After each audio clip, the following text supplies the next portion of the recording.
The richest man in Lebanon was Emil Bustani. He built a grave for himself in a beautiful area on the coast of Beirut. He wanted to be buried in this grave after his death. He had a luxury yacht. While on a cruise one day, the yacht exploded and sank with him into the sea. The yacht was found, but without his remains. In effect, he couldn't be buried in the exquisite tomb he built for himself. One of Britain's wealthiest men was a Jew named Rod Tischler. He was so rich that sometimes the government borrowed from him. He had a vault the size of a room in his magnificent mansion where he kept his wealth. The vault was always full of money and jewelries. One day he entered the vault and accidentally shut the door behind him.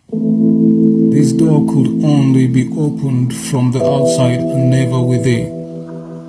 He started shouting out loudly, but no one could hear his voice because the vault was 100% soundproof.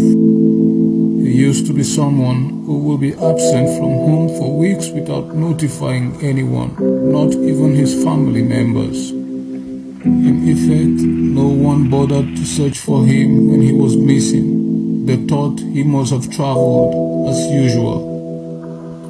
But he was locked in the vault. He kept on screaming until he became very hungry and thirsty. With a golden pick, he pierced his tongue, and with the blood gushing out of his wound, he wrote on the wall of the vault, "The richest man in the world, dying of hunger and thirst."